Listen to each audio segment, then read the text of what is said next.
for you to help you get settled in on your first night. I actually worked in that office before you.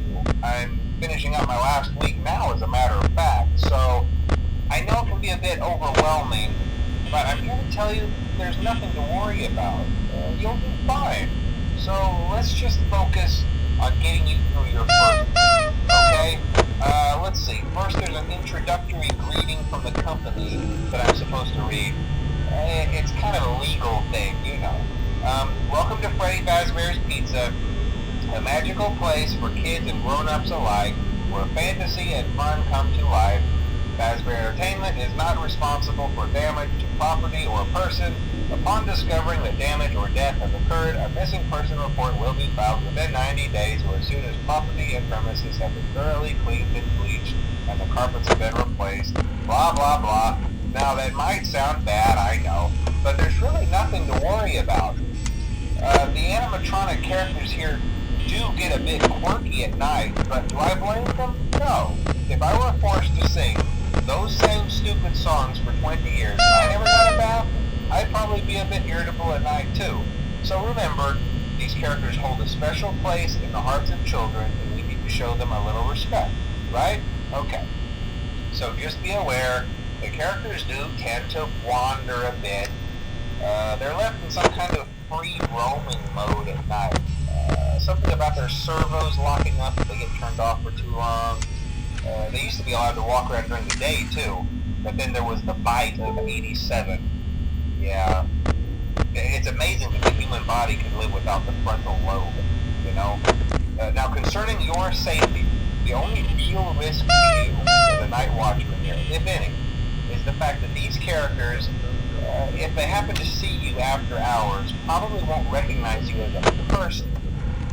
They'll most likely see you as a metal endoskeleton without its costume on. Now, since that's against the rules here at Freddy Fazbear's Pizza, they'll probably try to forcefully stuff you inside a Freddy Fazbear suit. Now, that wouldn't be so bad if the suits themselves weren't filled with cross beams, wires, and animatronic devices, especially around the facial area. So you can imagine how having your head forcibly pressed inside one of those could cause a bit of discomfort and death. The only parts of you that would likely see the light of day again would be your eyeballs and teeth that pop out the front of the mask. Yeah, they don't tell you these things when you sign up. But hey, first station of the breeze. I'll chat with you tomorrow. Check those cameras and remember to close the doors only if absolutely necessary. Gotta conserve power. Alright, good night.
along this time, since Freddy and his friends tend to become more active as the week progresses, it might be a good idea to peek at those cameras while I talk, just to make sure everyone's in their proper place, you know.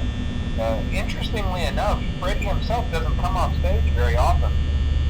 I've heard he becomes a lot more active in the dark, though, so hey, I guess that's one more reason not to run out of power, right? I also want to emphasize the importance of using your door lights. There are blind spots in your camera view, and those blind spots happen to be right outside your doors. So if you can't find something or someone on your camera, be sure to check the door light. You might only have a few seconds to react. Not that you would be in any danger, of course. I'm not implying that. Also, check on the curtain in Pirate Cove from time to time. The character in there seems unique in that he becomes more active if the cameras remain off for long periods of time. I guess he doesn't like being watched. I don't know. Anyway, I'm sure you have everything under control. Talk to you soon.